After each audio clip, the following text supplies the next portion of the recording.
देखने वाली आंखें चाहिए। एक छोटी सी कहानी है।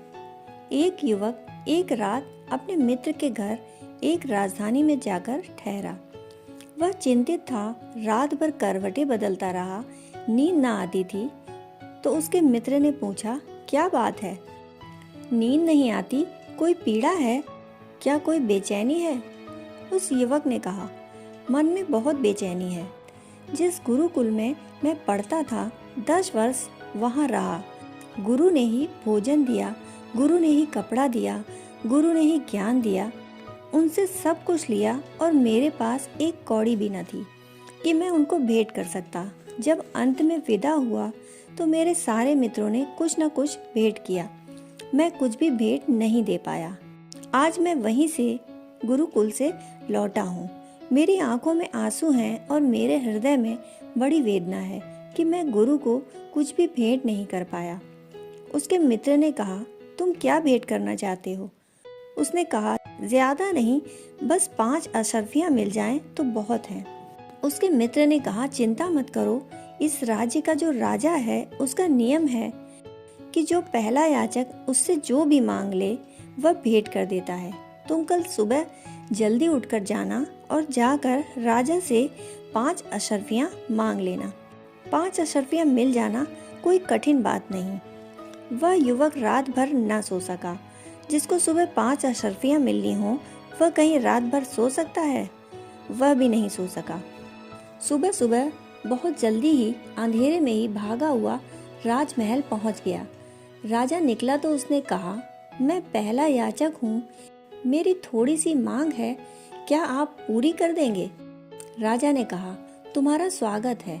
तुम आज के ही पहले याचक नहीं, मेरे जीवन के भी पहले याचक हो। हमारा राज्य इतना समृद्ध है, कोई मांगने ही नहीं आता। इसलिए तो मैं हिम्मत कर सका कि कोई जो भी मांगेगा उसको मैं दे दूंगा। नहीं तो मैं भी कैसे हिम्मत कर सकता था। लेकिन आज तक कोई मांगने ही नहीं आया। तुम पहले याचक हो, आज के ही नहीं, पूरे जीवन के। तुम जो भी मांगोगे मैं दूंगा। युवक के भीतर 5 अशर्फियां मिट गईं। उसे ख्याल ही भूल गया। उसने सोचा, जो भी मांगोगे दूंगा, तो मैं पागल हूँ जो मैं 5 मांगू? 50 क्यों ना मांगू, या 500 या 50,000 या 5 लाख क्यों ना मांगू? संख्या बड़ी होती गई। राजा सामने खड़ा था, भीतर संख्या बड़ी होती जा रही थी। युवक तय न कर पाया कि कितना मांगू, क्योंकि राजा कहता है कि जो भी मांगोगे दूंगा। वह भूल ही गया कि 5 अशर्फियाँ मांगने आया था। जरूरत मेरी 5 की थी, जरूरत खत्म हो गई।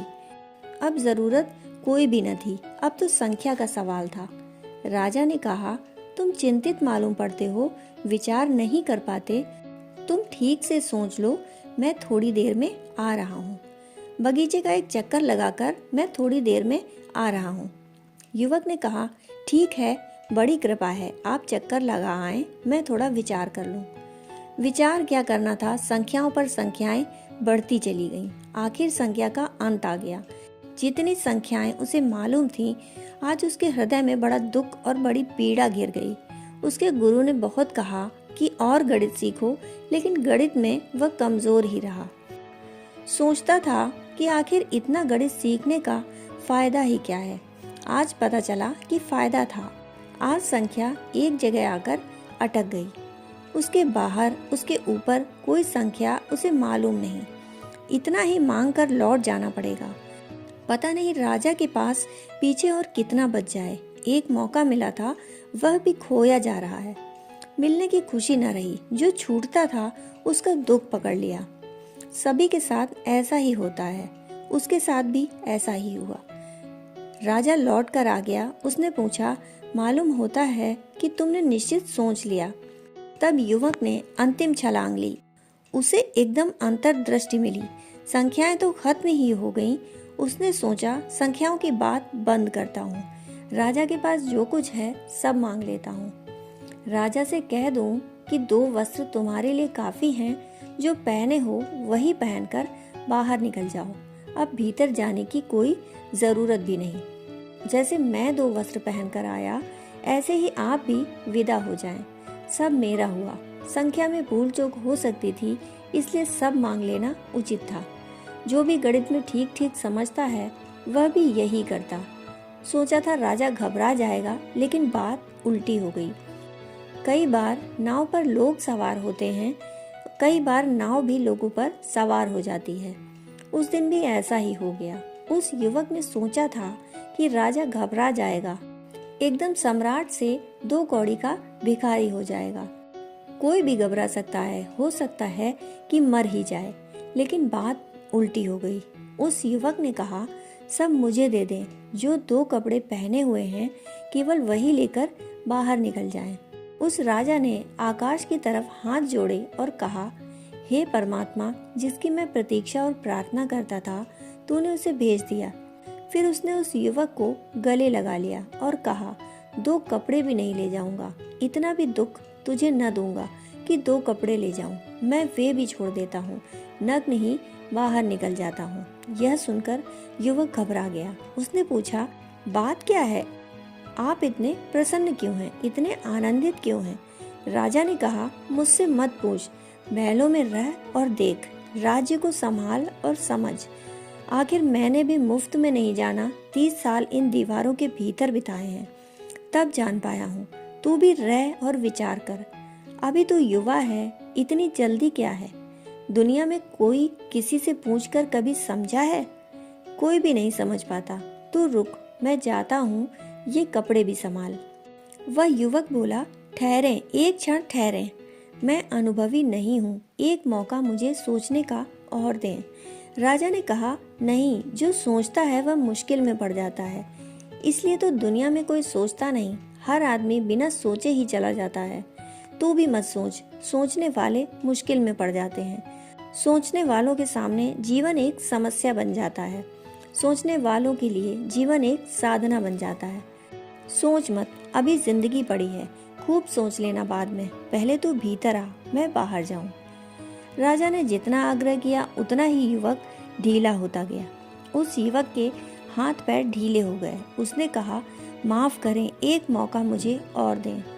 मैं नासमझ हूँ और आप मेरे पिता की उम्र के हैं, मुझ पर कृपा करें। बगीचे का एक चक्कर और लगाएं, मैं एक बार और सोच लूं।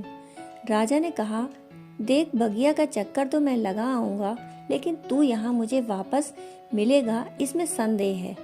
और यही हुआ। जब राजा चक्कर लगाकर लौटा तो वह युवक वहाँ नहीं था, वह भाग गया था। वह 5 अशर्फियाँ भी छोड़ गया जो उसे लेनी थी। क्यों, क्या हो गया? उस युवक के पास देखने वाली आंखें थीं।